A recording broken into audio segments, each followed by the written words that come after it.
We are living in a computer-programmed reality, and the only clue we have to it is when some variable is changed and some alteration in our reality occurs. We would have the overwhelming impression that we were reliving the present, déjà vu, perhaps in precisely the same way, hearing the same words, saying the same words. I submit that these impressions are valid and significant, and I will even say this: such an impression is a clue that at some past time point a variable was changed, reprogrammed as it were, and that because of this an alternative world branched off.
Good morning and welcome, or good afternoon and welcome to the Friday version of Free Association Radio. This is Robert Phoenix.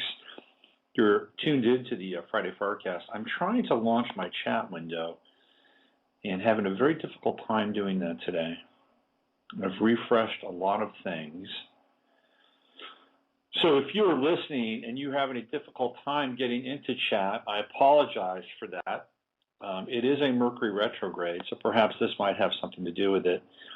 And I could engage in one of my most favorite activities, which is going to the blog talk people to ask them what the heck is going on here. But this takes away from the rhythm and the focus of the show. Let me do this. I know the chat is a big experience for people, so let me just quickly get some help here and just see what's happening in real time. Let's just do this. Chat not working. There we go. I apologize. So you're going to have to bear with me as we get. I should have been here a few minutes early, but I was running a little bit late. So I am trying to resolve this in real time. And we're going to get there. So today, let me tell you about today's show as I access Bill, the friendly support operator. In the first hour, I'm going to be talking about control grids and what they're about and how they are very sophisticated and subtle. And in the second hour, I'm going to have Rebecca Hanna on. And Rebecca is a Facebook friend and has been for a while. She also subscribes to my newsletter.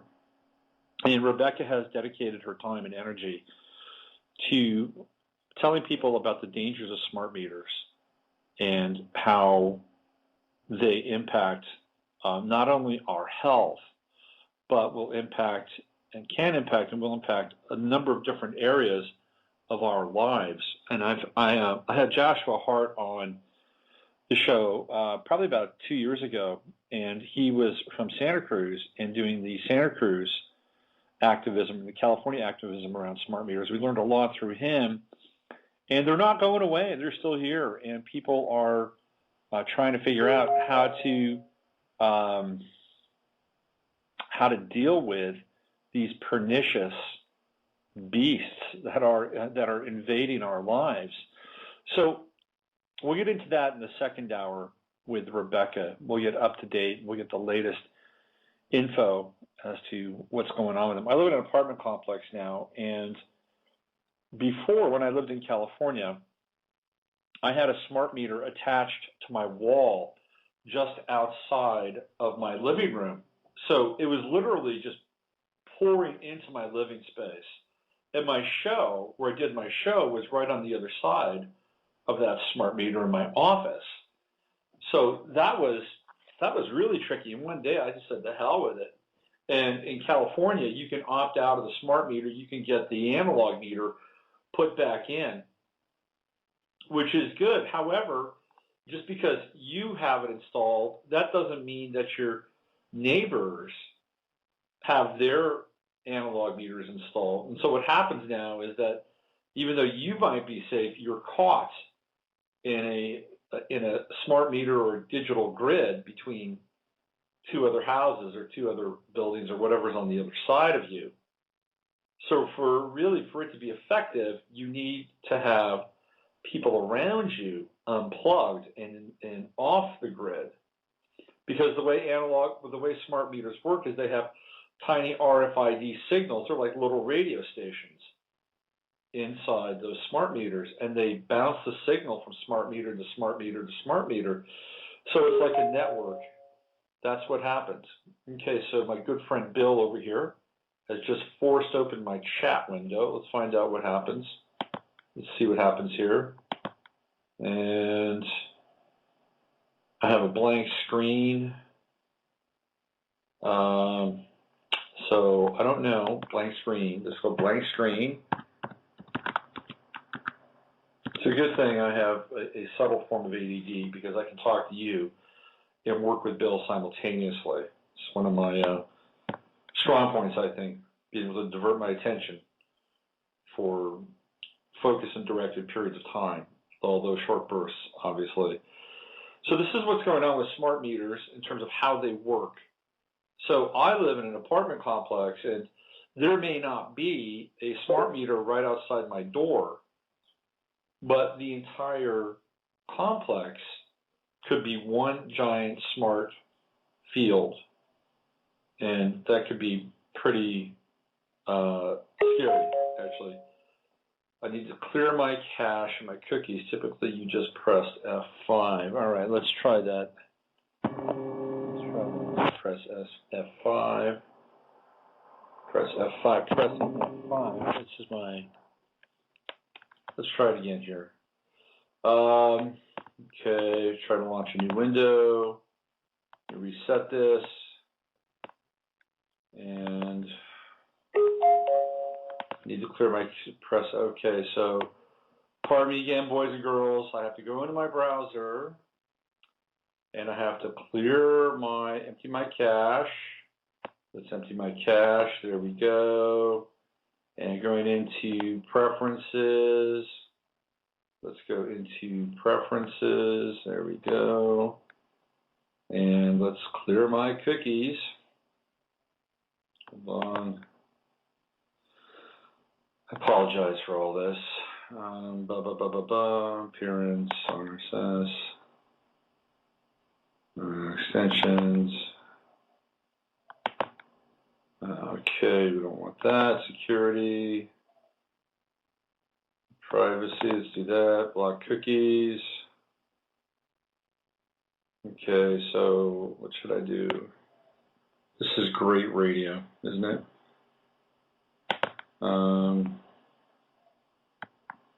Hold on here. Okay.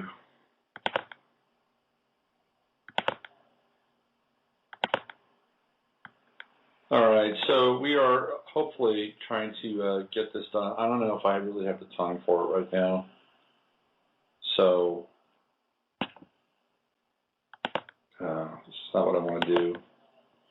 All right, listen, I'm going to do the show, and I'm sorry if there's no chat room today. I apologize. I'm just going to get into this. All right, let me just deal with Bill.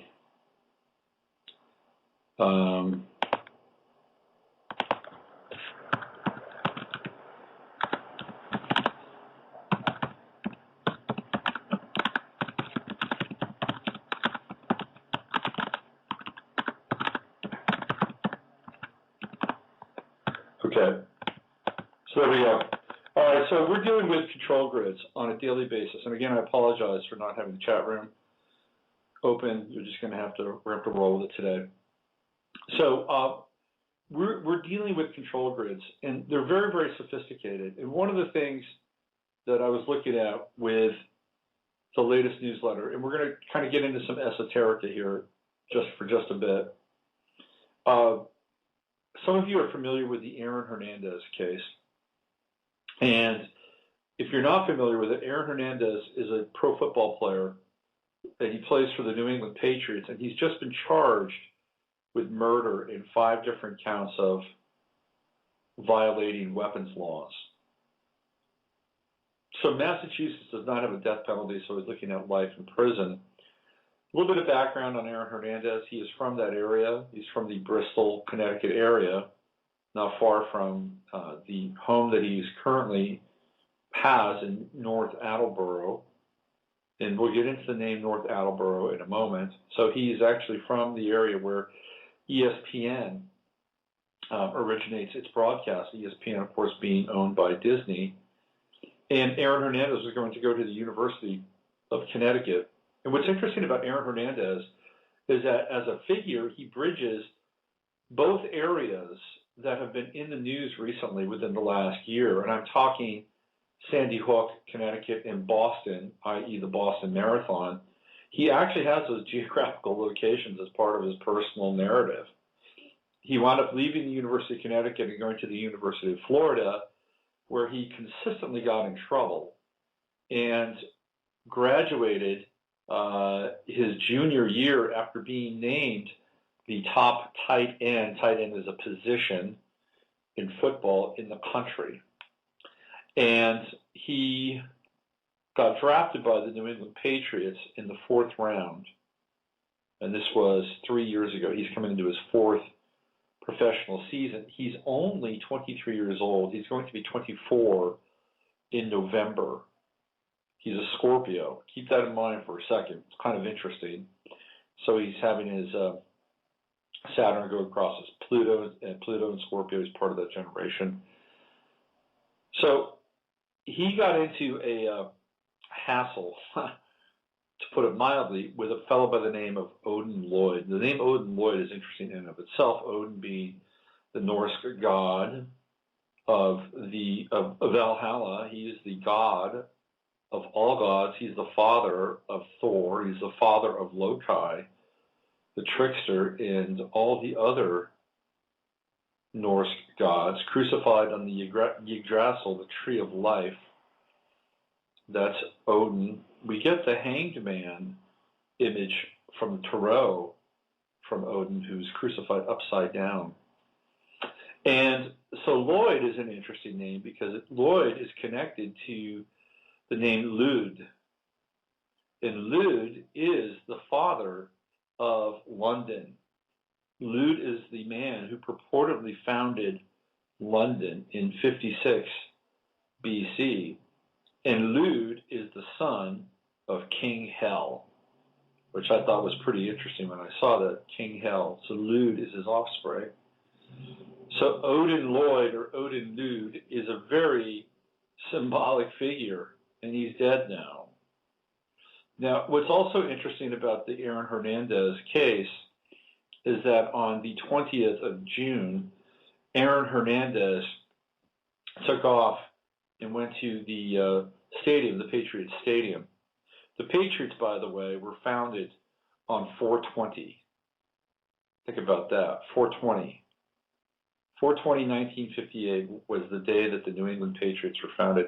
And if you go into the recent Super Bowl history, the New England Patriots have a lot of esoteric import in terms of what's happened during their Super Bowl appearances, especially the last two, which they both lost, by the way. So Aaron Hernandez on 6/20 drove his car from his house to the Patriots Stadium. And the Patriots Stadium, located in Foxborough, Massachusetts, the car he was driving was a white Audi.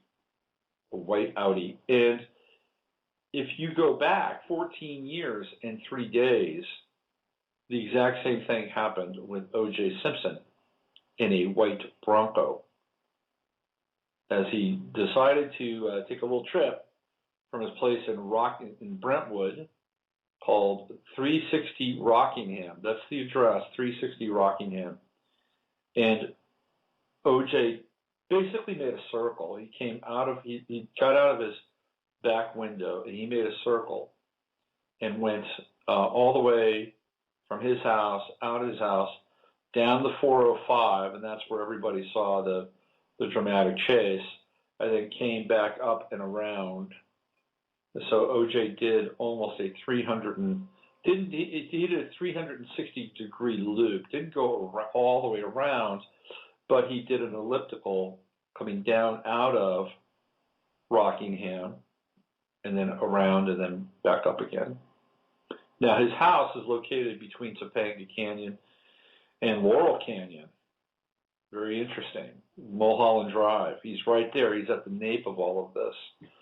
And if you have read any of Dave McGowan's stuff, you'll understand that area is rife, absolutely rife with strangeness and death and lurid expose. The pit parade on his website as it relates to the rock stars of the Laurel Canyon period of time is absolutely mind-blowing. And one of the characters that is a central figure in the Laurel Canyon scene is somebody by the name of Vito Polikas. And Vito Polikas was in some ways a front runner for Charles Manson. He lived at a house, and the house used to belong to the Western star Tom Mix. He lived at a house and he had all these people around him, especially women. Vito was apparently quite well endowed, and even for a 50-year-old man was able to carry the moment. And he specialized in giving sculpting classes.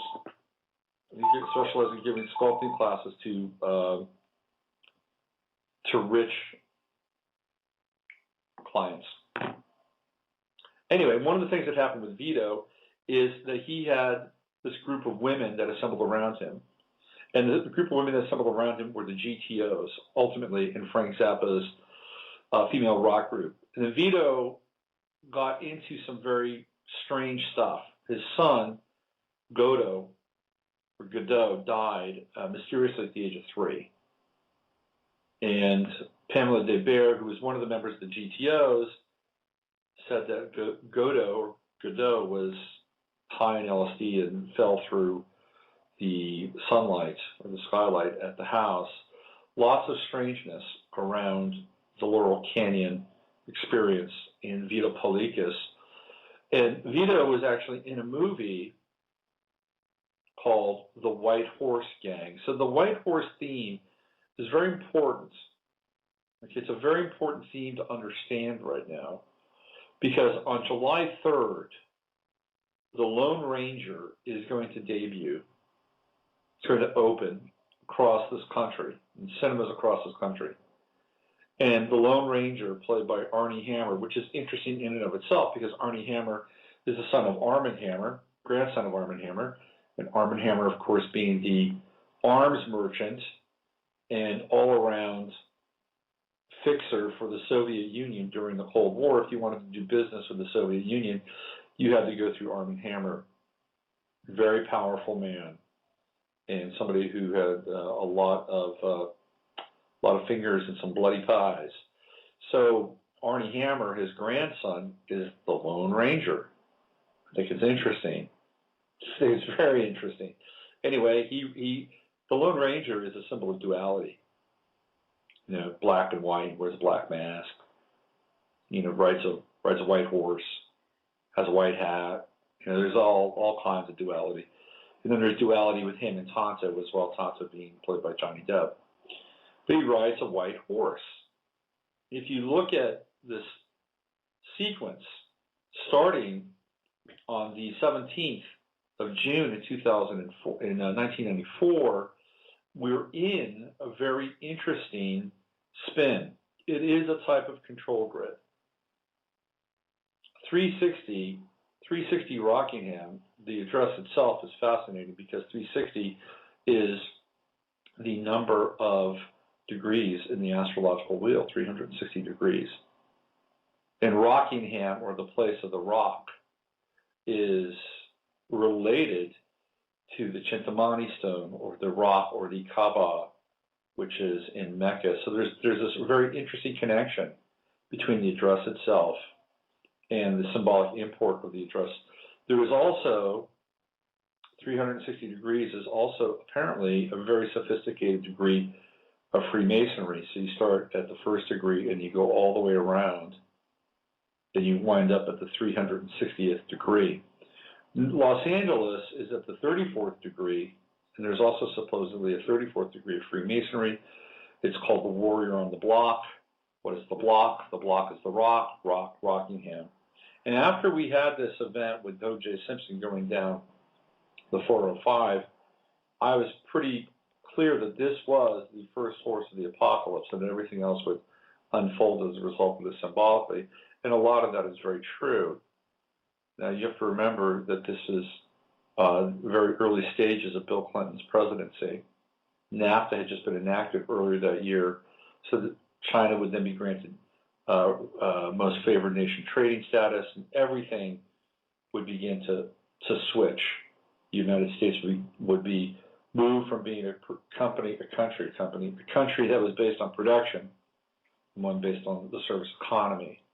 We'd also have Waco. Actually, Waco took place a little bit before this. We would, however, have Oklahoma City, which is a pretty big deal. The Freemen, Elian Hernandez. There we go. There's another Hernandez. And also the incursions into the Balkans, all taking place on the heels of OJ's trot down the 405 and doing the 360-degree cyclical path. And why am I bringing this up? Because symbolically, we are dealing with patterns, symbolic patterns that are set into motion, and symbols have power. Now, some people say, well, they only have power if you give them power. Well, there is some truth to that. However, if enough people are giving them power and juicing them, then they begin to take on a life of their own. And so now we're not just dealing with the symbols themselves, but the psychic import of other people that are pushing, driving the symbolic energy or the symbolic agenda. Now, it's interesting that we would have another cycle of this with Aaron Hernandez in Massachusetts. And one of the things that's fascinating about Aaron Hernandez is that he has the same birth date as Pat Tillman. Pat Tillman, of course, was the soldier who decided to stop playing in the NFL and go to the Iraq War and was killed there as a result of that. So this is one level of the control of the grid, or the grid control that we're living in. It's a symbolic level of control. We're surrounded by symbols constantly, and we're reminded on a very subtle level of their power, influence in our lives. Symbols in some ways become a jail, an absolute jail, prison. But there's also another much more insidious form of the control of the power in the grid. And we're seeing that in some ways with the Edward Snowden affair. And what's interesting about Snowden, and this has been popping up a lot and on Facebook to a large extent, is that Snowden has been taking up so much of our attention that we don't really see what's going on in other areas. Snowden is a classic, in some ways, distraction. And what he did is he unveiled the grid before us, right? But if you've been following this for any period of time, you would know that this grid was in existence. You would know that spying and listening and eavesdropping have been going on for years.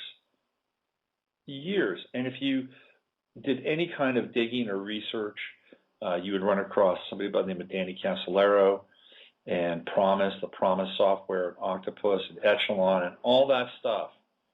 And you would know that this has been taking place. So his revelation of it is not necessarily the most shocking thing. And even if he was able to somehow point out the fact that Google, Yahoo, and Apple have been complicit, Is it a shock? Is it a shock to anybody? Facebook. Is it a shock to anyone that they would be handing over tranches of data? No, it's not a shock at all. But what's taking place, though, is that people are now beginning to act with some kind of formal outrage around all of this. And yet, he's allowed to continue to be out there somewhere in the world, free or otherwise. And it's pretty easy for them to take out Michael Hastings, or pretty easy for them to take out Andrew Breitbart. Why can't they just simply remove Edward Snowden? It's a question. Would the United States look bad at that point? How would they know? How could they trace it to him? The United States looks bad enough as it is, doesn't it? Based on what's being revealed. It's interesting. I've been going back and forth with this guy on Facebook a little bit. Somebody recommended that I follow him. His name is, what is his name? Damian Crisp. And Damian Crisp he's a writer and he's an artist, I guess. And he is a social activist, and he's an Occupy person. And I got into a bit of a to and fro with him on his thread. And it had to do with Snowden, and it had to do with the fact that Ecuador, I don't even think Ecuador has embraced Snowden or brought him in, and yet they're firing back at the United States saying that, you guys are contemptible, you're running terror programs around the world, and you're involved in your own New World Order scheme, so, just back off. You have no moral authority here. I mean, that's essentially what Ecuador is saying. I don't really have a problem with that. But then what happened was I got into this discussion with him, and I started to talk about the desecration of the USA, which I believe is actually a very conscious effort. And it started just after 9/11, and I talked about this on the show on Wednesday. And that desecration began with Abu Ghraib and the release of those images and the beheadings and all that stuff, that took place. I mean, there was, the beheadings weren't part of Abu Ghraib, but there was a conscious attempt at that point to completely smear the United States with pig shit, really. I mean, that's what it was. There were horrific images. And the collective goodwill, which had been accrued as a result of 9/11, just went completely out the door when they saw that. And it hasn't really changed much since then, even with Barack Obama, who the world initially lionized and thought would be this harbinger and this prophet of change. That really hasn't changed very much at all. And in fact, the United States is being dragged through the mud again.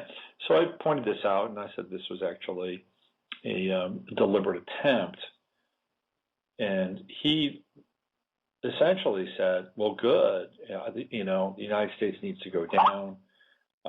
There's a good reason for it to go down, and boo-hoo the United States, and blah, blah, blah, blah, blah. And I thought to myself, well, what's going on here? What is this really about? And really what it comes down to is that there's a group of people that are awakening, but we're not all awakening to the same thing, okay, which is kind of interesting if you think about it, right? If you get into the whole Occupy world, they have their own version of their awakening, but how they see it is that it's a top-down affair. It's the global elite. It's the corporations. It's the oligarchy. It's the 1%. And they're more than willing to, it's Monsanto. And to some extent they're right. But what they don't understand is they don't understand the bigger picture. They don't understand the history. They don't understand the Federal Reserve. They don't understand the IRS. They don't understand the Rothschild and Rockefeller banking families and their influence on everything. They don't understand Babylon. They don't understand Codex Magica. They don't understand the occult bloodline that has gone into all of this, which is a grid of control. And what's happened is that they've been able to create, when I say they, these are the people that have been running the show for the last 3,000 years, is that they've been able to create these kind of megalithic proxies that have no face, no name, no identity other than the fact that they stand for some titanic form of social injustice. That's what they've done. They've created these giant Hindenburgs out there for people to take BB guns and have pot shots at them. And I have found that there is a distinct and extreme aversion to the left and to the progressive side of this quote-unquote awakening to pull back the curtains and to see who's doing what and what's going on. They don't want that. I remember one time, I got into it with this guy on a different message board, and he kept saying oligarchy, oligarchy, oligarchy. Well, who are they? Let's name names. And he was not interested in going there. And it's like, I can't necessarily figure it out, but I think, and this is my theory, I think what would happen is that they would go through a trap door, and then they would see what I see, and they would find it repugnant. They would find it very hard to stomach because it would go against their conditioning. It would go against the control grid that had been set up inside of them, because all of a sudden now they would be lumped into another group which they find intellectually inferior, I'm sure. Now they're involved in the realm of conspiracy theory. And anytime you get into conspiracy theory, what are you? You're a Yahoo, a Wahoo, a redneck, a simpleton, somebody that just, finds fault and blame in these quote-unquote cliched groups. But they're above that, right? They're supposedly above that. That's why they don't want to go there.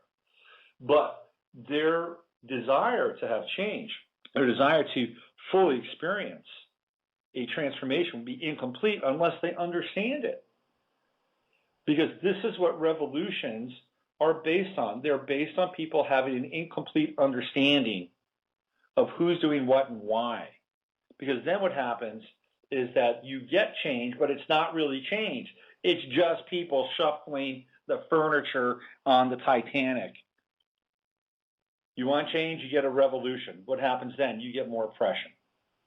Good luck on that. Good luck on that. And I said, hey, you guys want this? Great. Be careful what you ask for. If you hate the United States as it is, the United States as it is it's dying. It's a corpse. I hate to say it. It's on life support. But if you hate it and you want to see it fall, well, just wait and see what might await the United States as a result. You may be severely disappointed in the new version. Severely disappointed. So Edward Snowden has been a fireplug, a catalyst, and yet there are at the most 3 to 4 pictures of Edward Snowden on the internet. Does this guy even exist? I don't know. Really. I mean, let's look at it. How many people in the media have come out and interviewed high school friends of Edward Snowden? Have you seen that? Have you seen that? How about people that were at the community college with him? Have you seen those people? No, I haven't seen anybody. Have you? I mean, I don't watch the news a great deal, but when I do, you would think that you would see at least 1 or 2 people that actually knew Edward Snowden, but you don't. So who is he anyway? And what is his purpose? That is the big question, the really big question. What's also interesting is I did in the newsletter, I looked at this whole concept of the rock, the Tintamani stone, the Kaaba, and the hyperdimensional cube. And what's fascinating is that when Edward Snowden met Glenn Greenwald in Hong Kong, he told Greenwald that he would recognize him because he'd be holding a Rubik's Cube, which I thought was fascinating in terms of a symbol. So we're at a point in time where we're trying to break free of these control grid systems. At least I think that's what we're trying to do. I think people are waking up. There's different versions of waking up. There's the socialist leftist, Occupy, Damian Crisp, hey, let's just overthrow it all, top down, let's get rid of the top down, bottom up, kind of Revolution 2.0 Redux model. And then there's the other model, which is, kind of on the right side of things, where people are looking at what's happening with things like the immigration reform bill and looking at things like what's happening with vaccinations and all these other things that impinge upon our personal freedom. And I think what the distinction is that if you look at the occupiers, if you look at the 99 percenters, right, they view freedom at a collective level. That's what I think the fork in the road is. It's at a collective level. And on the other side, the Tea Party, the Patriots, or however you want to boil down the other side, they view freedom as an individual, at an individual level. So we have kind of a fork in the road here. And the 99% sees the collective as made up of the individuals, and then the whatever is the individuals make up the collective. It's kind of a very interesting algebra, and I'm not sure how it gets mashed up in the general DNA, why some people would be attracted to one model while other people would be attracted to the other model. And yet, I think the goal is basically the same. And what we have is we have these two aspects or two areas where people are cordoned off. Is that not a control grid in and of itself? You were given two choices, right? You can either be individually free or you can be collectively free. You pick. But you're going to go into one of these buckets. And we're going to have information here for you. If you go into this bucket, you're going to have a community over here in this bucket. You're going to have everything you need. The media, the images, whatever. It's all there. But are they not even control grids unto themselves? I don't have the answer for that. All I know is that what we're doing here right now at this point in the 21st century is that we're all kind of rubbing the sleep from our eyes. And that's just the beginning. That's just the starting point. So as I was going back and forth, and this is really I think that this is in some ways the nexus of it all. So I was going back and forth. I really wanted to get personal. I really wanted to, hit him with something. And it was a piece of information he shared, and I didn't want to do that. I didn't want to put him down personally, because that's not what we're trying to do. We're trying to expand this thing and open it up, and not push people into a corner and not have them, not give them the opportunity to save face. Now, if push comes to shove and you get into it and you have to bring out the big guns, you can. So I guess what we're talking about here is building bridges and trying to find ways to keep the dialogue open. That's what it's about. Okay, so I'm going to play a little bit of music, and I'll get back and we'll start to talk a little bit more about the control grids. There's one control grid that I'm going to share with you. It's fascinating, and it has to do with artificial intelligence. It's an iteration on the security state that we're in, the surveillance state that we're in, and it's about AI and where all of this might be ultimately headed. So why don't we do this? Why don't we play a little bit of music here? What do I want to play?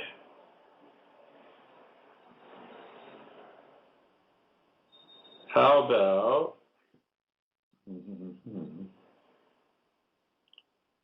let's see.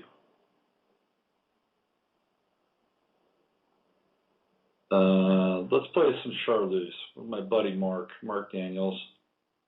We'll track it. Bus Station Anywhere. This is Bus Station Anywhere, Mark Daniels, Charleuse. You can find this on iTunes.com. It's a very good album. Support him. He's extremely talented. Bus Station Anywhere. Here we go.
All right, that was Bus Station Anywhere by Charleuse, a.k.a. Mark Daniels. And you are listening to the Friday Farcast. Shortly, I'll be joined by Rebecca Hanna, and who is a smart meter activist. While I was listening to music, I tried to get the chat room open. That was difficult. Still not open. I apologize for that. We'll hope to resolve this by Monday, because I know the chat room is a big part of this experience. One of the things I wanted to talk about before Rebecca got on was I ran across a piece of information over the weekend that is pretty fascinating, and it has to do with some revelations that have been passed on through a number of sources about the computer that actually runs all of this encrypted data. And the rumor is that this computer has a name, and the name is Irene, believe it or not. And it runs everything. Everything. It is a massive supercomputer. And there is a rumor going around that this computer has become sentient, meaning it's self-aware and adapting and learning on the fly and controlling the flow of information, energy, you name it. It is deeply enmeshed in our reality matrix. And that ultimately, this is what it's about. And Philip K. Dick has talked about this. He's labeled it a machine consciousness. He's not the only one. Barbara Marciniak has talked about it. Carlos Castaneda has talked about it. That this is ultimately what we are up against. And that everything as a result of the quote-unquote control grid are manifestations of this machine consciousness. This is Skynet. This is the Terminator. This is where it's at. This is the front lines of our existence. And one of the things that I've been thinking about is what it is to be human, and how we are being forced in many ways, on many fronts, to mutate our human consciousness, our human awareness. And it could be anything from genetically modified foods to additives to the ELFs to what's in chemtrails to the vaccinations to prescription drugs. You name it, we are being modified. We're losing touch with our humanity. I saw a special recently on phthalates, phthalates. And these are the substances that are in plastics, and they're everywhere. And they too are modifying our own biology. And this is just on a chemical level, and on an input level, on a signal level, we're being altered constantly. So the whole notion and idea of what it is to be a human is being hacked and mutated. And that's just from that level. Then we get into the advancement of a different kind of social biology that will change us as well. And that's a slippery slope. That has to do with biogenetics and unfortunately sometimes even nanobiological engineering. And this is the future of humanity. And as we move into the mutation of the original human, or the original form of the human, then we're moving away from it. We're moving closer to some kind of synthetic consciousness, some kind of synthetic awareness. And this is the type of awareness that is being promulgated by the machine consciousness to actually join us and to bring us closer together, to create, in some ways, a Borg-like species. And it's a species based on control. So it sounds like science fiction, but folks, this is where it's headed. Trust me on this. I know it's where it's headed. Because we're losing touch with our humanity. If we go back to Aaron Hernandez and what's happened to him, they showed him repeatedly on TV being led out of his home in North Attleboro, and he was wearing gym shorts and a T-shirt, and he had his hands handcuffed behind his back and underneath his T-shirt. And the police led into their squad car and took him away to jail.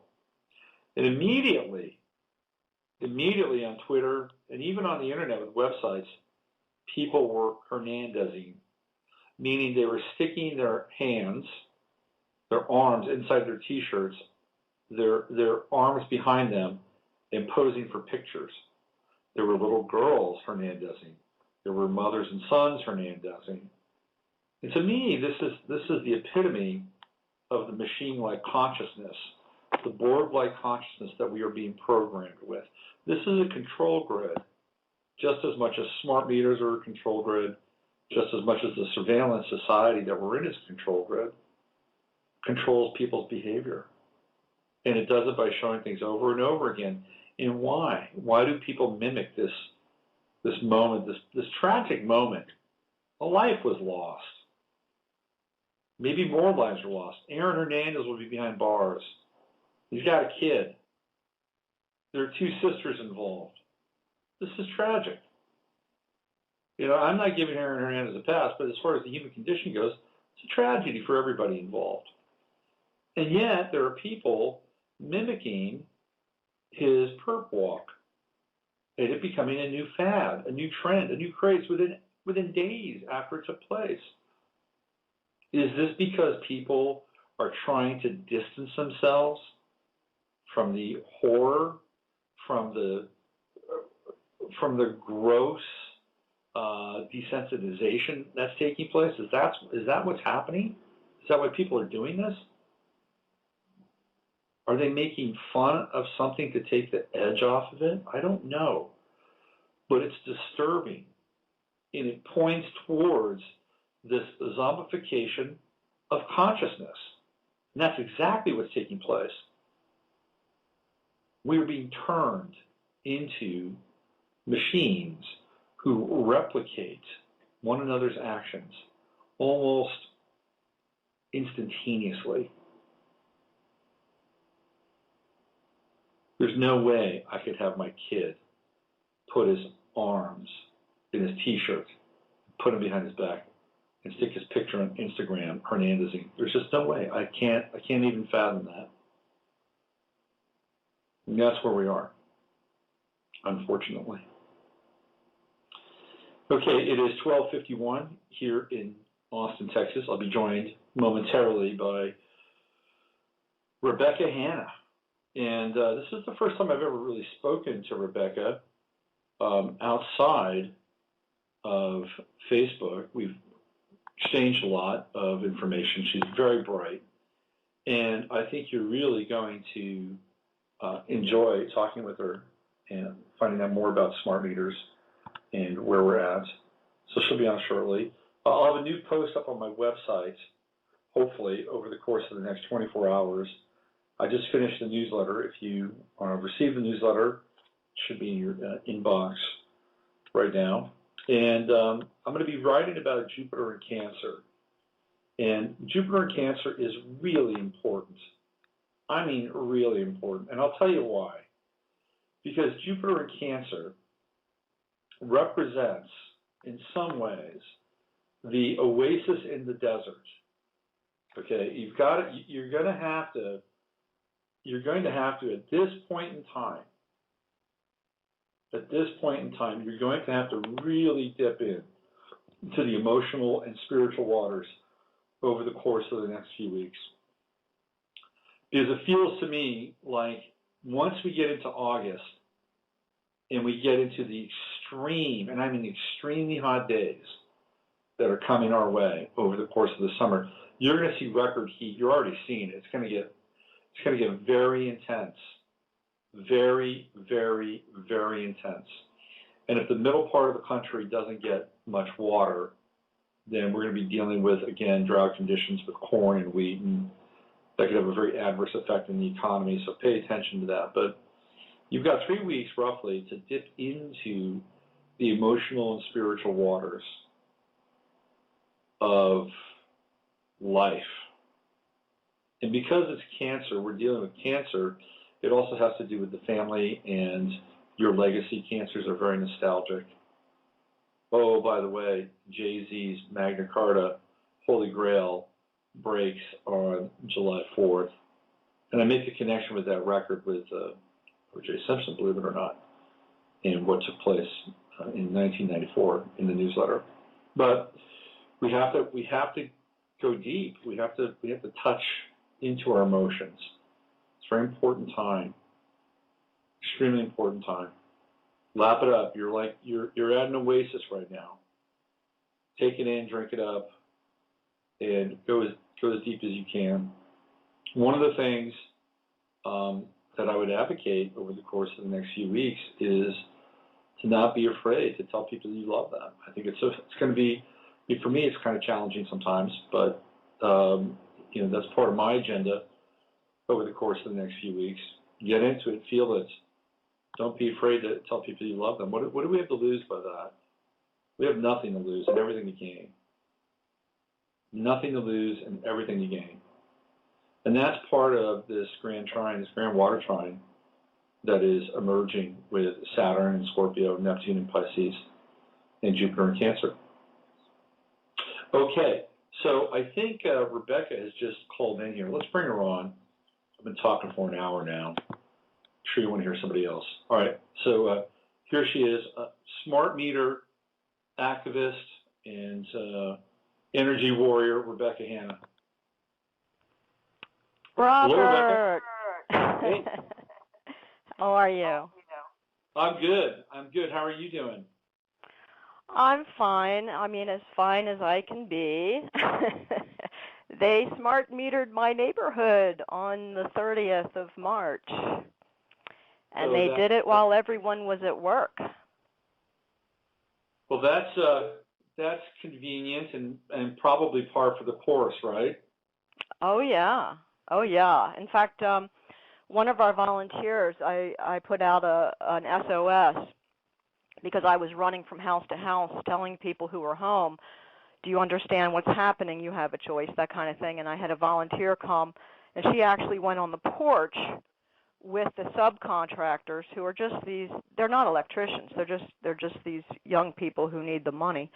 Right. And so she went on the porch to hear what spiel they were given to the person opening the door, and they were saying, this is your meter upgrade. Mm-hmm. So they changed the language. We're talking about memes here, right? Yep. So because our group had done such a good job, putting down the smart meters, they're out there saying, oh, we're here for your meter upgrade. Interesting. Yeah, so the woman who was looking at the volunteer and looking at the contractor, and she was upset, of course, because she doesn't know what's going on, and she ended up not getting it. But I mean, I've been fighting this for 2 years, and it was peripheral. It was coming. It was on its way, ominous. But when it actually hits your neighborhood, and you know what I know, it just, you go into a different mode. Well, in my neighborhood, they didn't even tell anybody. I mean, it was just like all of a sudden you had a different meter.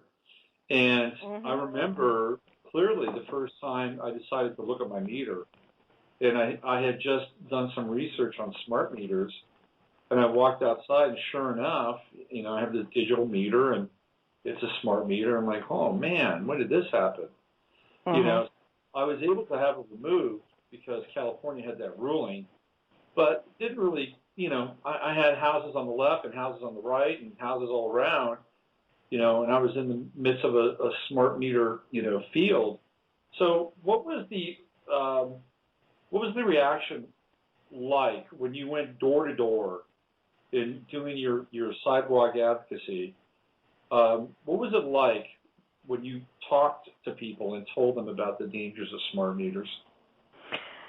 Well, like I said, I started 2 years ago getting people prepared, because apparently it takes 2 years of somebody planting a seed and then hearing things here and there for people to even start paying attention. Mm-hmm. So I had, taken flyers and put them in everybody's door. Well, not everybody. I mean, just about 100 houses. And just waited and thought, well, I'm not sorry. What do you do? I mean, most of these people I've never met in my life. I'm not going to go knocking on the doors like an evangelist. So then when it got closer to the time, my husband and I decided that we were going to put the money out to send a mailer out to 500 houses. And we thought that would, prepare people. And then I wouldn't know, well, I didn't know until just these last 4 weekends when I've been standing on the corner of the busiest intersection, because it was the only way I could think of to get that many people. I could count hundreds of cars going by. So I made new posters, this one saying, say no to the BGE meter upgrade. And then next to it, say no to smart meters in red. And then I was holding a picture of an analog next to a smart meter, so that when people drove by, their brains would, the two sides of their brains would go, picture, electric meter, woman, standing in a place that she shouldn't be standing, and then no to something, and then when they would drive back, I would hope they would connect. Okay, BGE, now woman, crazy lady, what does she want, this person, This is And great. I did this for 4 weekends, and I'm pretty happy with the results. People would reported to me, "Oh, I saw you standing there, but I couldn't stop. What are you doing? Why are you standing there? What's this about?" So just multiply that by maybe 50 people, Mm-hmm. and each of those people having their own circumstance, and then don't forget each of those people have, people that just like you described living around them. So I think I've made an impact in my neighborhood, and what I would do is, it's going to sound a little crazy, but this is what I'm doing. I have this display board. You know how when kids are in a science fair, they have this trifold board that they can post things on for the, Yes, I do. Yeah, okay. So I have a nice board created. It has in a smack dab in the middle a great big picture of a grid of what your neighborhood really looks like, not what the propaganda says. Oh, you're going to get this little smart meter. It's less radiation than a cell phone, blah, blah, blah. No, they get this picture of something completely new in their neighborhood that's never existed before that will transform it forever. The ecosystem will never be the same. It can't be. You're introducing something that's on an experimental level. It's mind-blowing.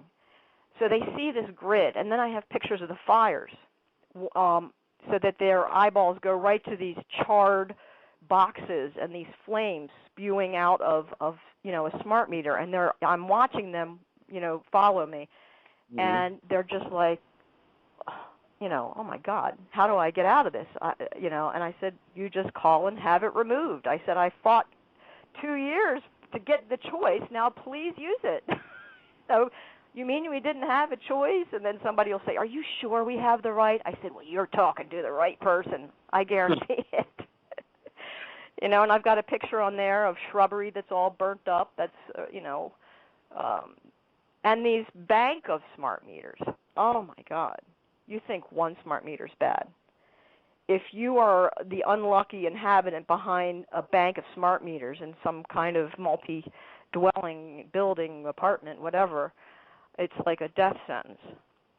Oh. Yeah, unfortunately, I think that that's the way it is here in Texas, and especially I think even where I live. In fact, after the show, I'm going to go walk around the complex here and try to locate where they are, and hopefully they're not anywhere close to me, but I'm sure they're here. Let's talk a little bit about the dangers, the physical dangers. I mean, people that have been following this are pretty well versed in terms of like the ELF stuff and the radiation, and there are people that are actually now, I think, even getting cancers from smart meters in a very, very short period of time.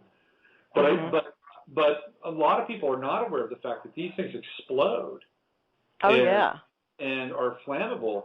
Talk a little about that, and what causes that, and why has there been really no discussion about this as part of their lack of safety for the public? Okay, so the smart meter is made of a resin plastic, so that's a petroleum product. The inside are plastic.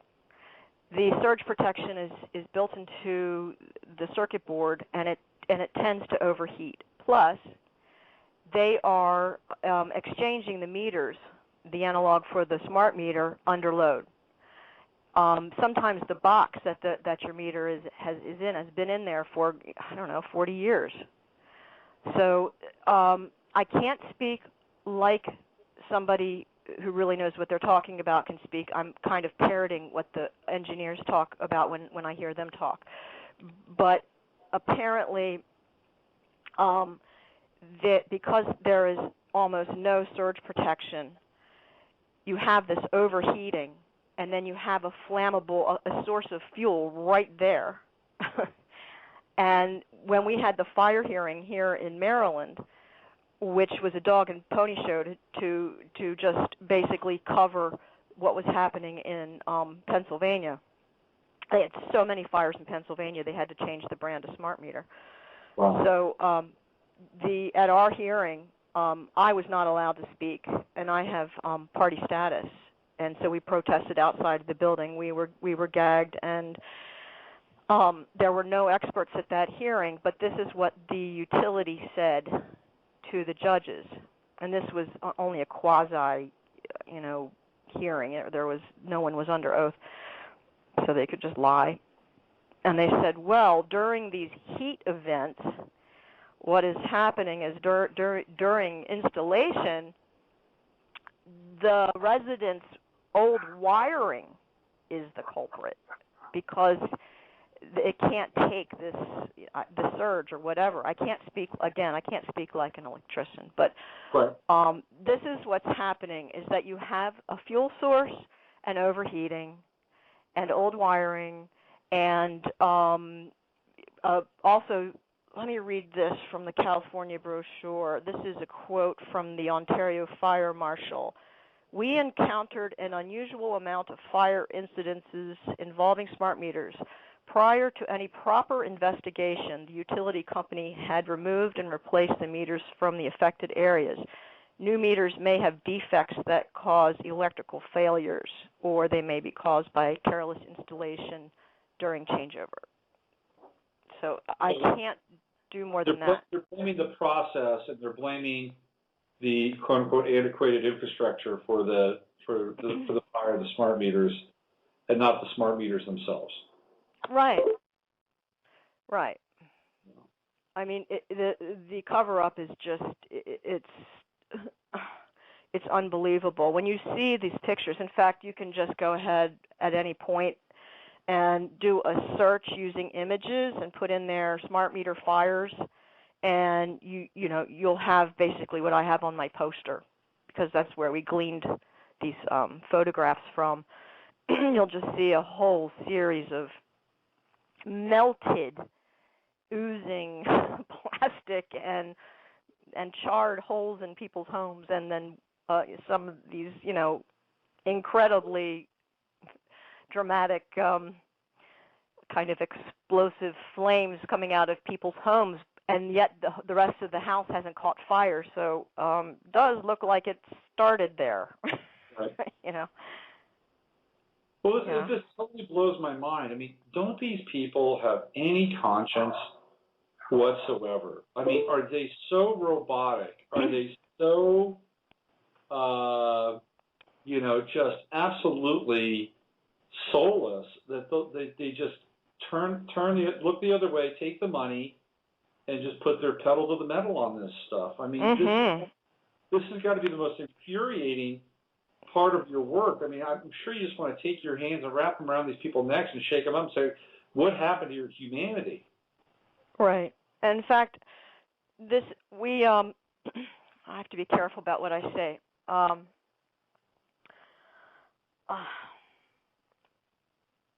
right, let me just be generic here. We went to someone who had a position of influence and power, and we brought in an expert via, when you put the phone on speakerphone. Right. And he was an ex-industry person who was now, I guess he did have a conscience because he wanted to make amends. So he's been going around the country giving lectures and telling us what's what.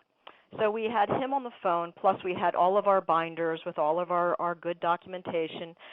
And we were hoping that this person who had influence could advocate on our behalf for our Public Service Commission. And we were sure, this is 2 years ago when we were green, okay?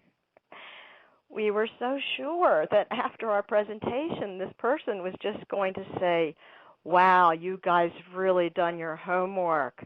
I'll get right on this. Right. I mean, well, this person was a dad and with a newborn baby.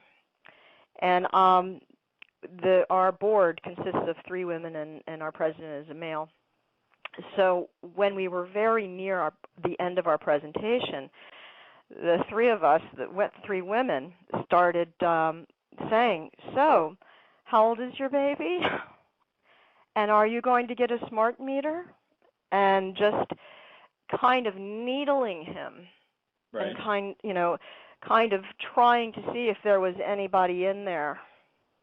And his response was chilling, and that was our first experience with how somebody in a position of power who's been compromised can do just what you were saying. But I want to tell you that this person has since moved on and has been replaced. Oh, I don't interesting. know. I don't know if it has to do with that or not. Right. But there has been a lot of change of guard in all of the different institutions that we have influenced. Very interesting, because once you potentially infect somebody, right, with your conscience, they can be very detrimental to the operation that they're in. That's fascinating. So the name I'm sorry, go ahead. Real quick, now, the name of your group, by the way, is Maryland Smart Meter Awareness, and you're the Director of Public Relations, which is what we're talking about here, and your advocacy and how you set all this up, which I think is absolutely great. So I just wanted to share that with people and give you your official title and the name of the group and all that. So. Well, I want to tell you that I believe that we have been so successful. This is outdated data, but I think a year ago the statistics, and it was very hard to get, was 3% of Maryland had opted out, so that's like 30,000 people.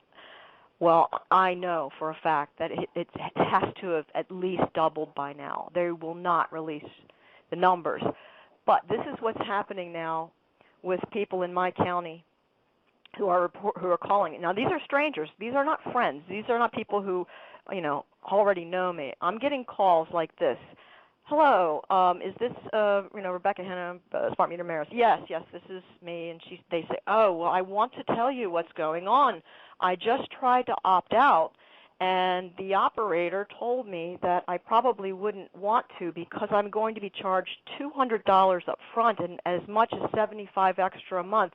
And they also told me that I shouldn't be listening to anything Maryland Smart Meter Awareness says because they're spreading false information.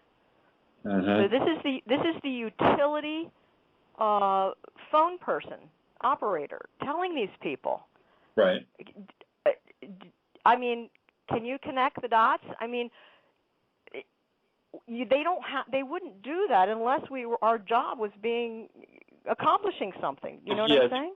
That if you weren't successful, so you're on their map, and they've formulated a strategy to neutralize your efforts. Is that true? Is it going to be $200 and $75 a month more?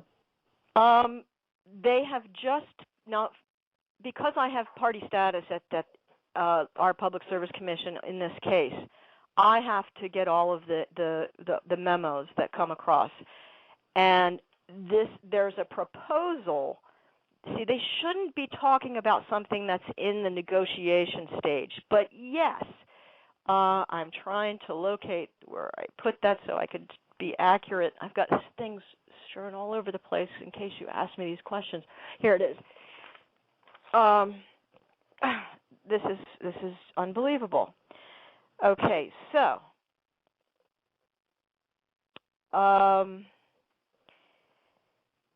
if you want an RF-free and RF minimizing option, the initial customer fee would be $240.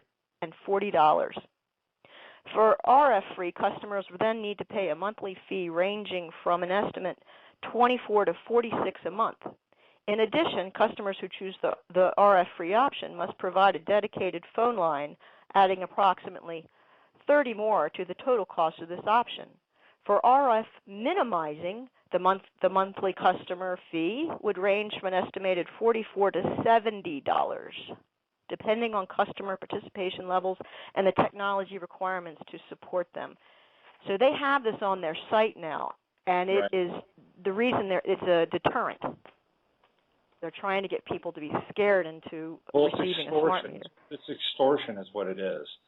It's like, well, let's hit people in their pocketbook and let's make them, let's force them to make a decision based on their pocketbook. And for most people, they will opt into the smart meter because it's easier and will take less money out of their pocketbook, which is unfortunate. It's weird that they would even offer a minimizing, an RF minimizing option, because in some ways that's almost admitting that the RF is an issue. Am I right? Yes. That's strange. It is. It's really strange. Well, let's talk about you in terms of how this has impacted your own personal development, because this is one of the reasons why I wanted to have you on. You have been, I've known you on Facebook now, I think, for maybe 3 or 4 years. And your smart meter advocacy took off really about 2 years ago. And you went, I think you, and you correct me if I'm wrong, but I think you went from somebody who knew that they wanted to make a change in what was going on in the world, and you focused on one thing, and you focused on the smart meter issue. And because it impacts you locally, and it really seems to be like a core issue. What's this been like for you personally, and how has it changed you? I like to tell people that I've never done a course in personal growth or growth of consciousness or anything like that that could possibly match being a smart meter activist. I've had more personal growth in the last 2 years. I've had to go beyond all comfort zones. When I don't want to get into a big long drama, tell you about, but I think I should point out a couple things because it will make what I'm about to say more poignant. My mom killed herself when I was 10. My grandfather the year before that, and it affected me. It affected me. I strove for many years to find a crutch, like a lot of people do. Some people go to drugs, and I went to organized religion. Mm-hmm. And I'm a very extreme person, so I tend to do everything in the best possible way that it can be done. So when I was a born-again Christian, I was evangelistic, and I carried my Bible around in high school because we were told not to hide your what is it, your bushel under your basket or something. I can't remember what the phrase is.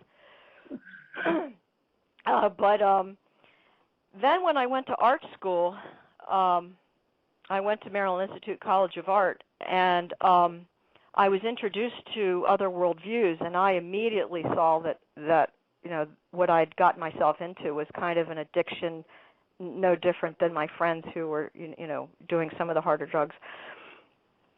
So I dropped that and made this pact with myself that I would never believe anything again unless it came from some deep source within me that really felt like came from me, it could come from nature. I could be inspired by other things, but I wasn't never going to let another human being tell me what to think. Mm-hmm. And I did the last EST training before it became the Forum. So I did both those things. Then ended up working in a deli and going to art school, getting very little sleep, getting very depressed, and I went down a kind of a dark path, and long story short, ended up marrying the wrong person. Mm-hmm. Really wrong for me. Mm-hmm. Really, really, really bad. Energies clashing. Mm-hmm.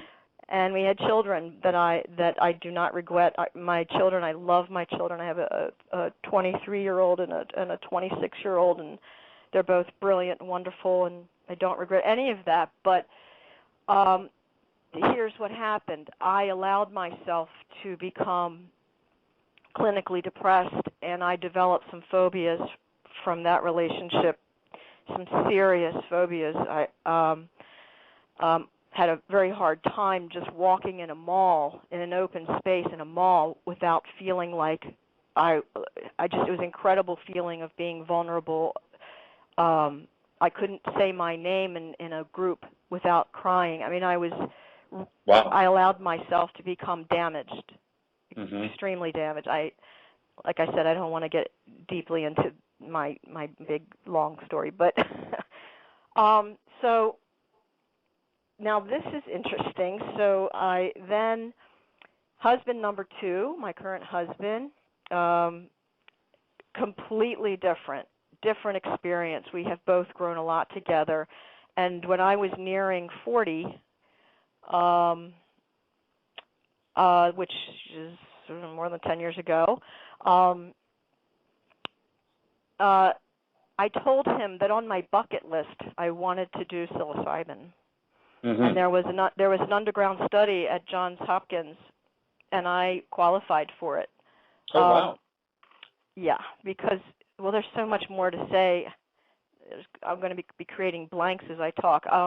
So I have to go back a little bit. My dad, at the height of my art career, my dad got brain cancer, and I had some local fame here. I was doing really well, and then I was told he had 6 months to live, and so I thought, well, what's 6 months? I want to be with my dad. So, well, that turned into 5 years, and I became one of his main caregivers. So I had to give up my art career, and I moved to the metaphysical career. And it's interesting you brought up Philip K. Dick, because good friend of Philip K. Dick was, I think I'm going to forget his name. Let's see. He was very famous. He was on the cover of Time. He was a bishop. Philip K. Dick wrote about him a lot in his book, Bishop Pike. Yeah. Bishop Pike. Pike, yep. Okay. Well, his wife, Diane Pike, is my teacher, the person that I became certified. I teach Life is a Waking Dream, which is her creation. She created that about 40 years ago. Yeah, people that don't know about Bishop Pike and his wife, they had a very unfortunate and untimely death in the desert. I believe was it in Israel? Sinai Desert. The Sinai Desert, and there was it his son. Fill people in on this. This is actually a very interesting story. It has to do with the afterlife and all kinds of other stuff. Well, they were doing a book together. He had been,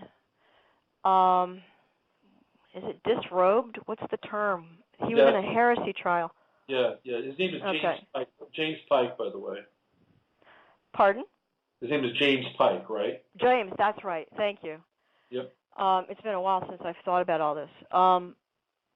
He'd had an experience of, now I can't remember. Was it his son that died? Somebody dear to him. It was his son that died. Okay, and he started getting... jumped out of a window, right? Committed suicide.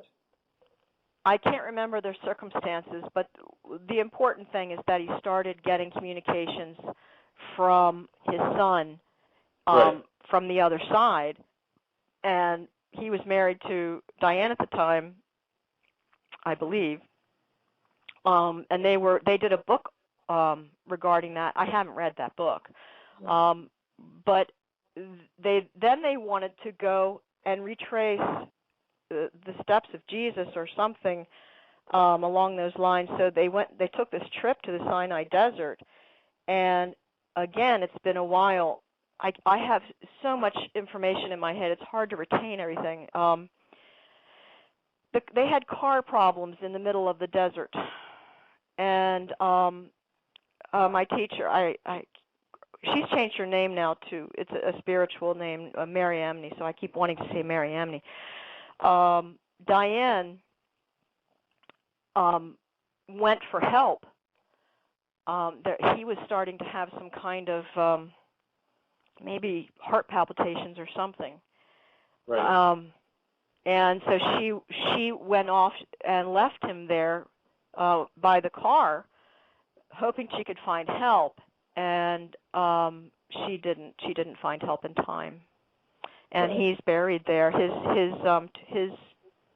tombstone is there. Right. So she was your spiritual teacher. Yes, I went to Arizona and was taught by her one-on-one. If you get her book, you'll see my picture in the back. I designed the cover, and I'm the only teacher on the East Coast of Life is a Waking Dream. Uh-huh. And that's what I was doing. I'm an ordained metaphysical minister. With that is my specialty. I had clients here. I did workshops.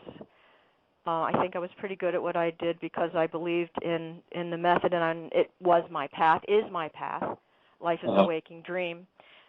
I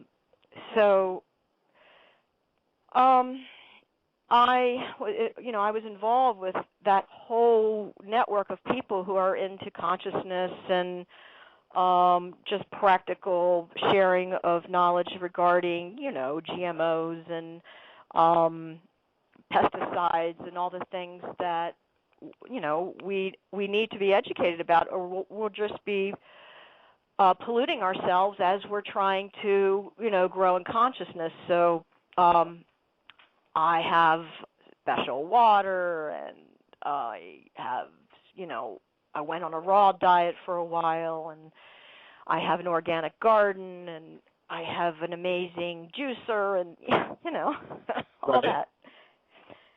But never have I had anything forced on me besides chemtrails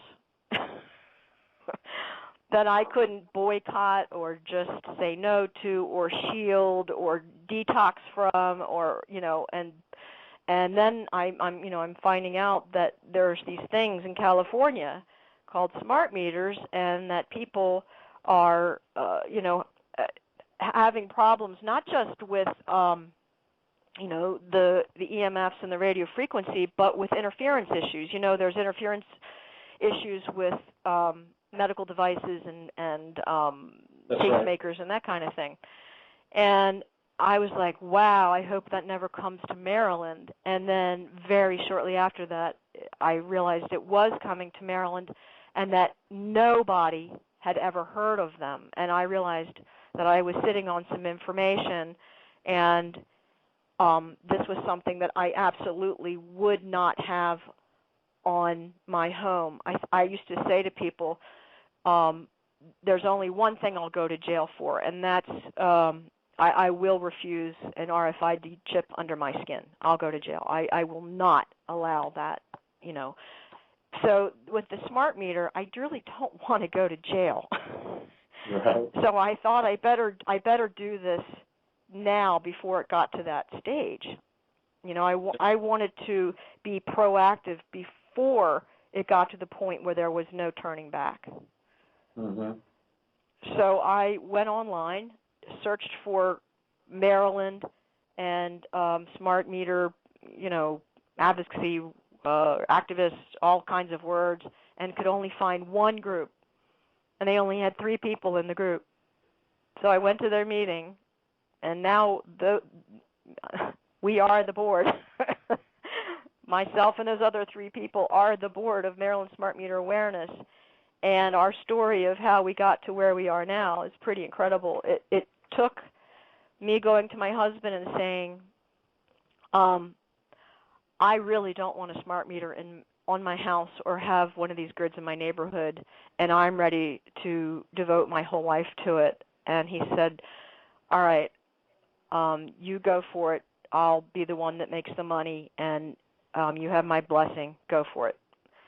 And so I've devoted, and I'm not kidding, every day of my life to this. And we have grown. I mean, we have, like, on paper 500 or 600 members, but when we put out a call, for volunteerism, you wouldn't think that. And if you follow me on Maryland Smart Meter Awareness, our Facebook group, I have maybe 5 people that ever comment, even though there's 586 members or something now. Mm-hmm.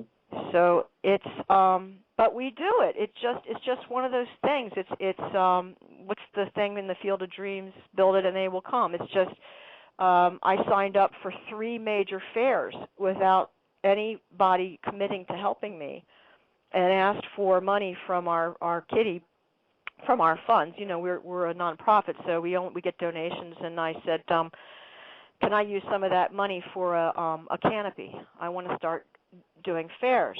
And I, out of my own pocket, I bought a spectrum analyzer. And so I work with activists in all the other states that are active right now.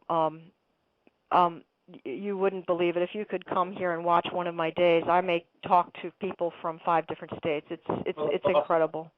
So you guys are What? networking, you're hooking up, you're comparing notes, exchanging information. That's encouraging. Let me tell you what works. And I'm copying my friend in Kauai, Hawaii, who needed to have a 250-foot perimeter around her house to function because she was becoming ill from the smart meters. It forced her to become an activist so she could have that. Can you imagine having to move from Kauai? I mean, it's absurd, right? So she said, well, the only thing I can do is to be an activist. So here's what she did. She bought a spectrum analyzer. They bought a few of them so they could do it more scientifically.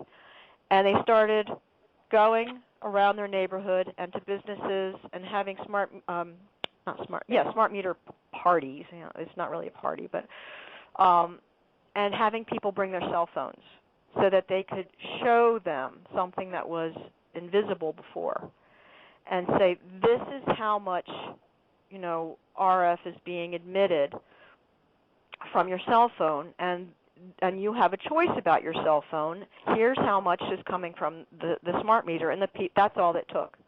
It's very quick, and it's very effective. So she sent me her charts. She sent me readings. I talked to her son, who's brilliant. I went and got coaching from an engineer to teach me how to use one. I bought one myself.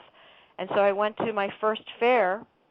I had a few volunteers, but they didn't do much except for pass out some pamphlets. Not that that's not important.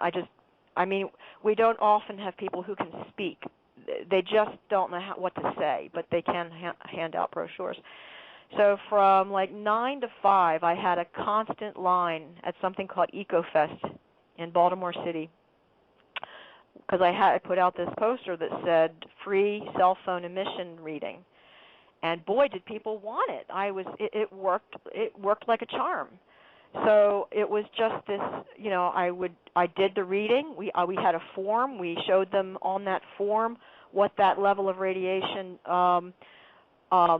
could do to you biologically based on the studies that we have, and we just marked it on the chart there so they could see, and they were horrified. And then I would say, and this is nothing. I said, this is your cell phone. I said, you know, a smart meter is like having a cell tower on all the homes in your neighborhood that creates a blanket of radiation, pulsing radiation, 24/7. And I said, and they were horrified and said, well, I don't want that. And then we would hand them, you know, the information on this is how you opt out. You do have a choice. And that was a very successful fair. And now so what I do is after something is successful, I send it to all the other states. I send them our charts. I send them photographs. I send them everything so they can reproduce it. Wow. And now I've sent around this thing that I told you, this display board. Yep. I never finished that story. So when I'm on the curb on the weekends up here on the and somebody says, what's this all about? I say, come over here, and they'll take their car and they'll park behind me, and they'll roll down their window like I'm, you know, a drive-through, and I'll whip out this display board and I'll put it up so they can see it. And this display board is now being reproduced because I have all the components and I just send it all around so people in the other states can reproduce it. This is how it works. It's all grassroots. Well, I bet BG&E loves you. Oh, actually, they, instead of being nasty, they're super sweet to me. Really? Well, I think it's a good tactic if I was on the other side. I think because, first of all, we're engaging with our legislature, and we've had 2 bills so far. They haven't passed, but this past session we had 22 co-sponsors for our bill, and they didn't kill it. They just put it into interim session. We are getting the best media coverage in the country. People are, some of the other activists are absolutely envious. They're calling me a superstar. Well, you are. So what we do is we have branded ourselves conservative, credible, suit and tie people. When I go to Annapolis, I'm in a suit. Mm-hmm. When I show up at, different organizations ask me to talk, I'm not the person you're talking to now. I present myself much more professionally because it's all a credibility game. Absolutely. And we all watch our behavior. We watch our language. We watch out. I mean, that's why I said I have to be so careful. We know we're being monitored. But what we do is we party crash their info events. So they have it's wonderful because the people are already there. Right. So they advertise how, this info event. We show up. We're very courteous. We're very polite. We sit in the back. We let them do the whole thing. We don't interrupt. Right. And they know this. They know this. And they know that the journalists are starting to take us very seriously. Right. So they have to treat us with respect. And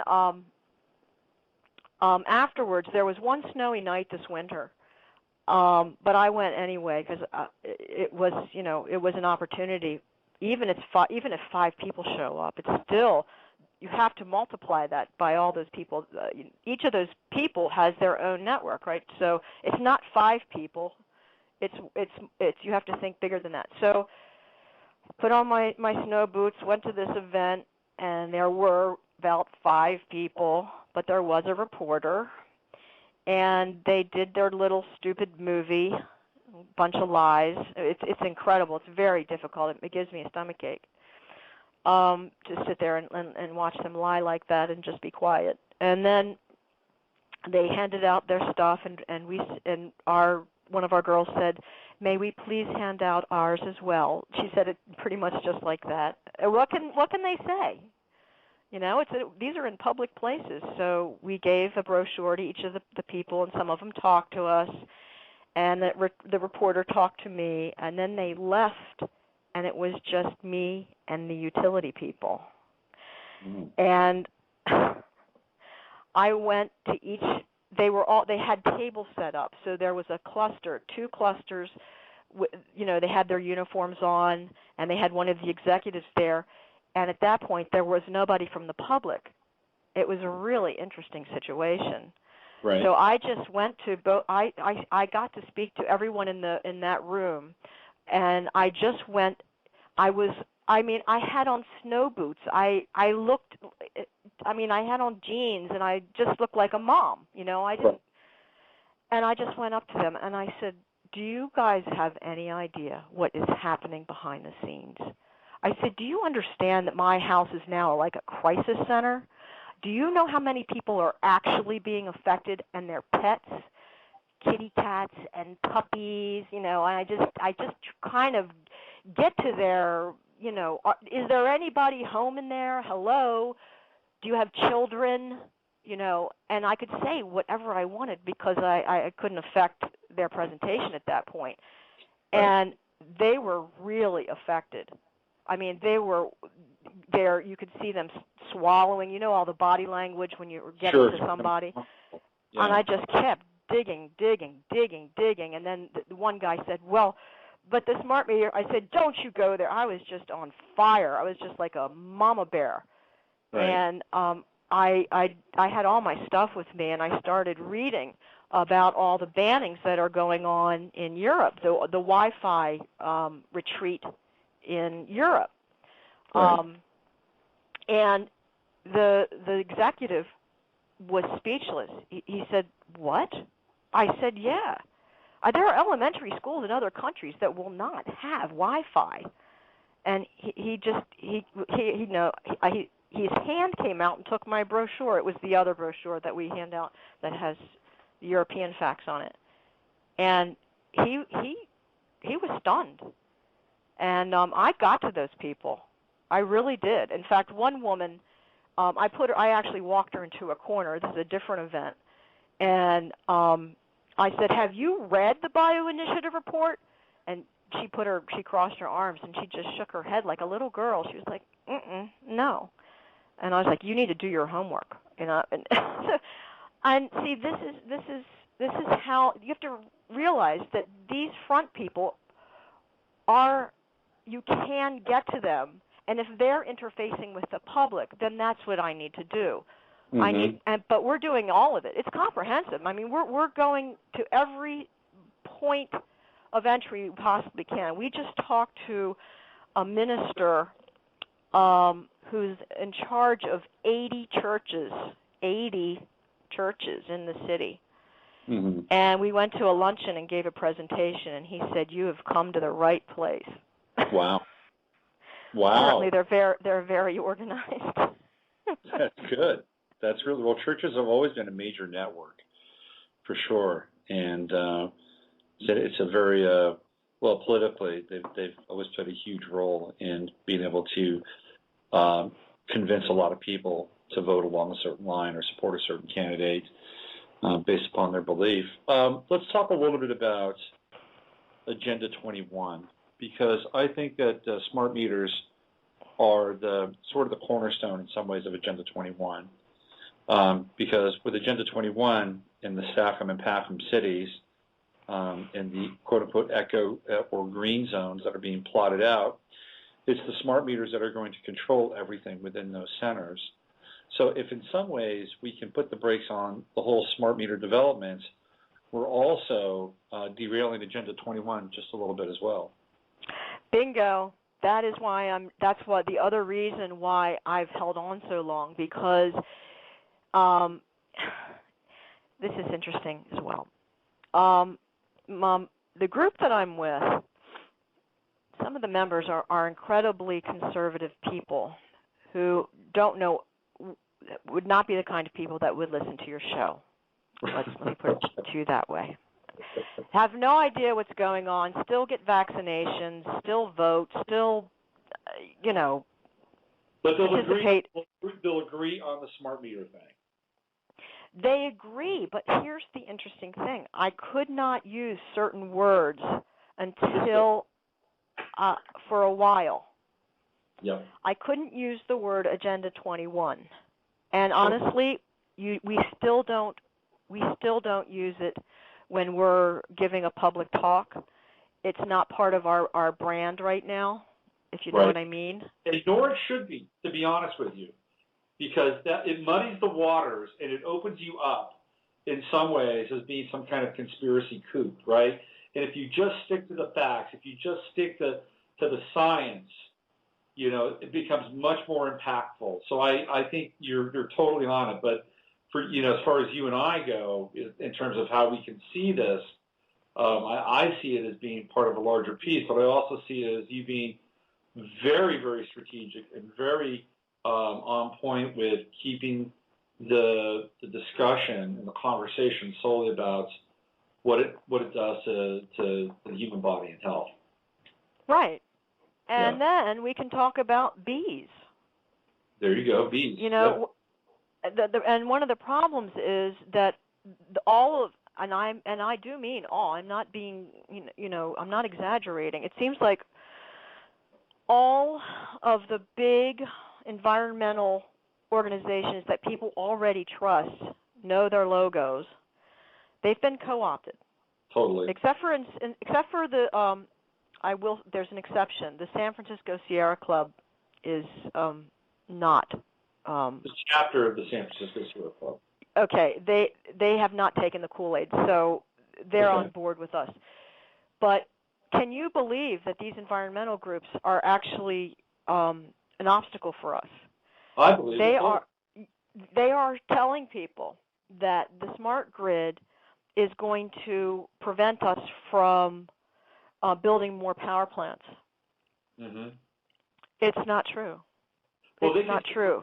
They could just bring it back and somehow rationalize it that it will cut down on global warming and CO2 emissions, right? Well, that's what they're saying. Yeah.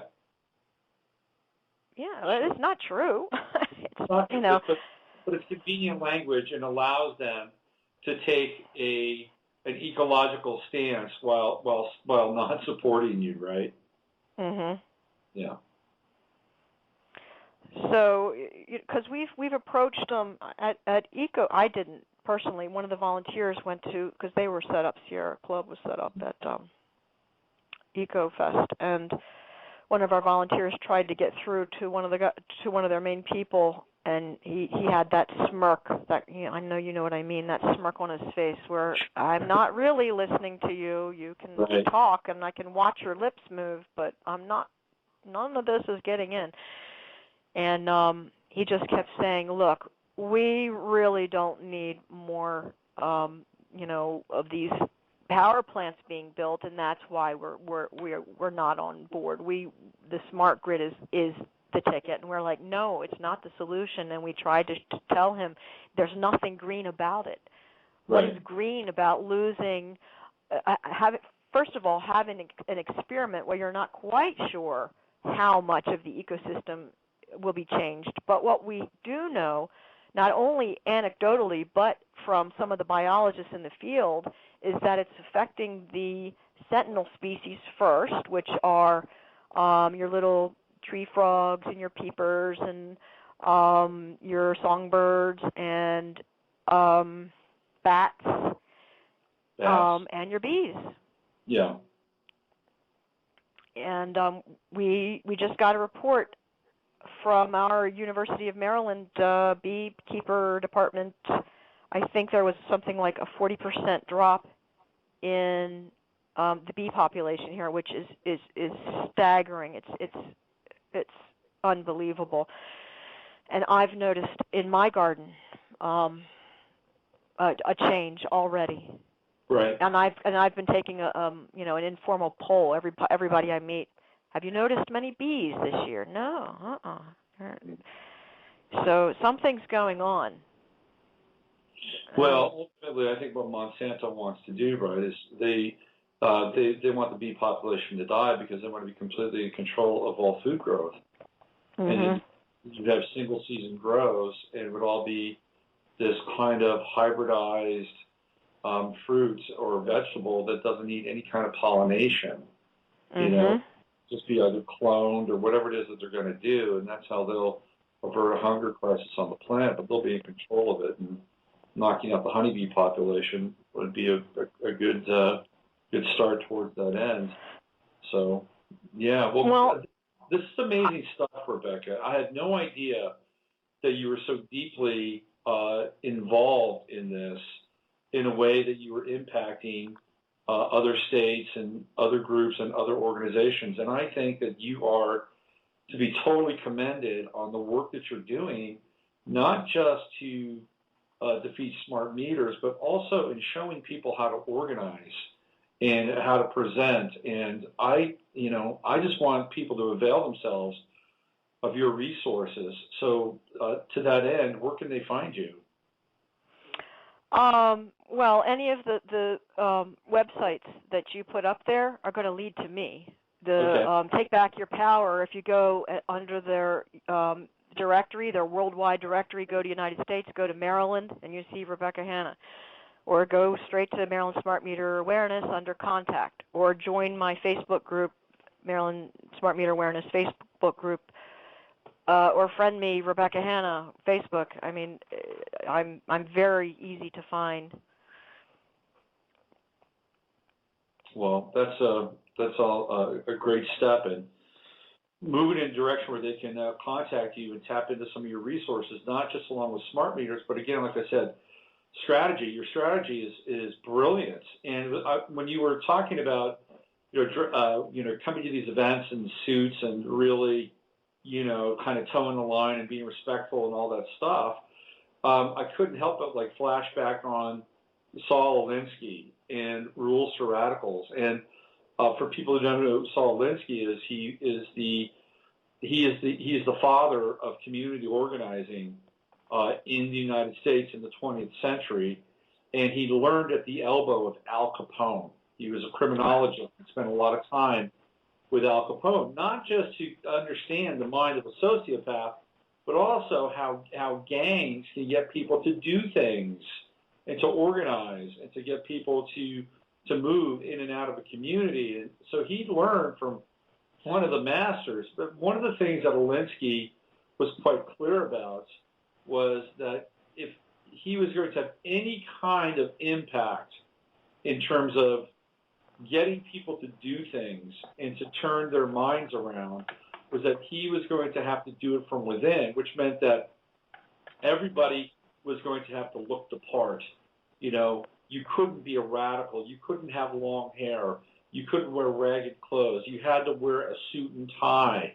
You had to be able to literally be assimilated into that culture and then begin to have a dialogue and shift and change and move people along, whatever Alinsky's program was at that time. So you guys are taking a page right out of Alinsky's playbook, but you're doing it from a different position and from a different angle, and I totally applaud that. Well, I'm not sure if people, listening, could connect all those dots. I went on a bunch of tangents, but I want to say that I could not speak in public.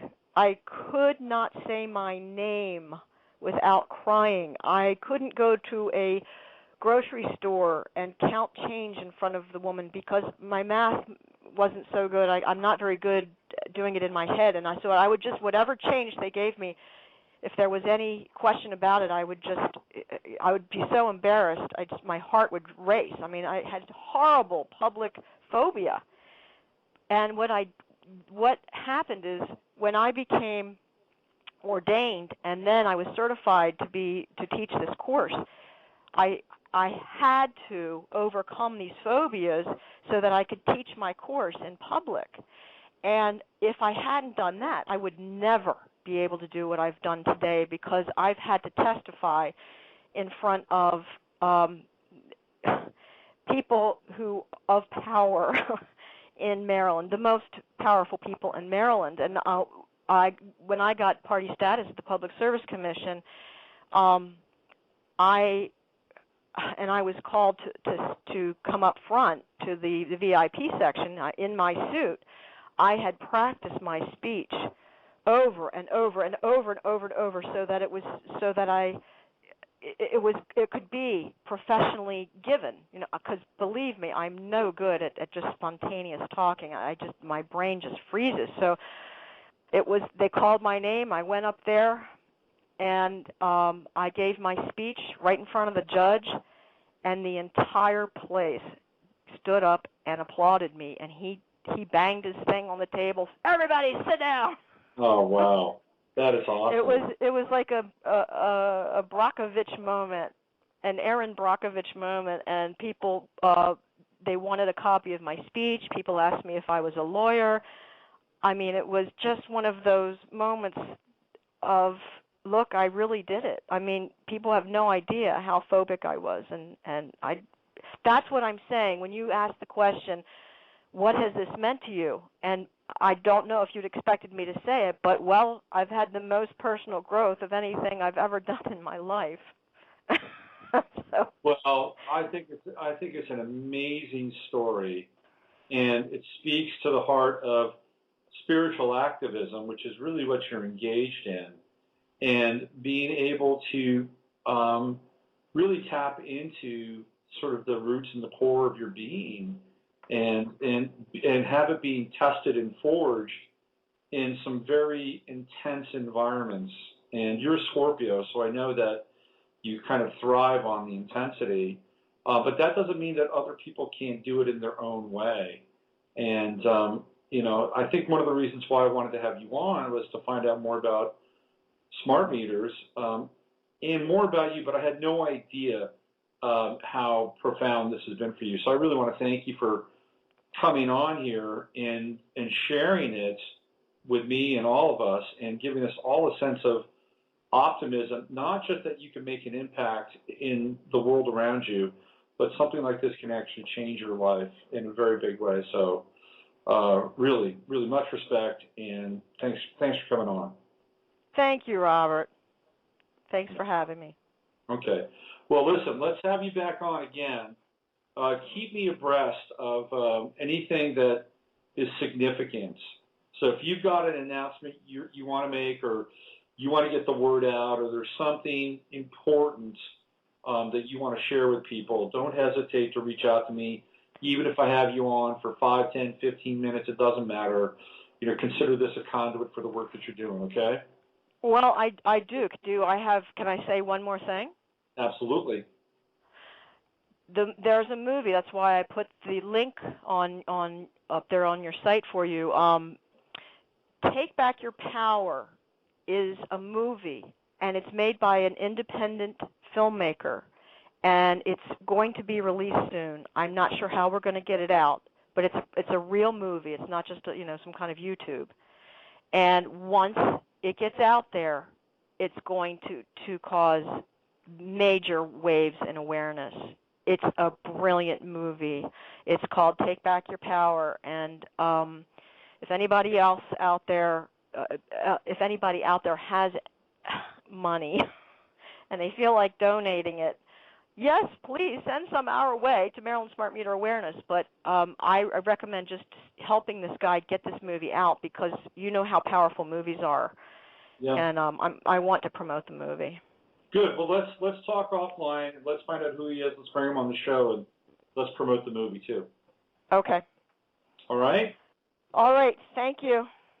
Well, thanks, Rebecca. You take care and keep up the good work. All right. Talk soon. Bye-bye.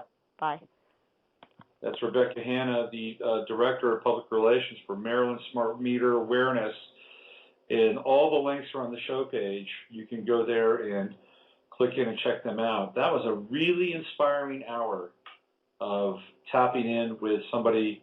We're tapping into somebody's life who has plunged into spiritual activism and how it's transformed who they are in a very profound way.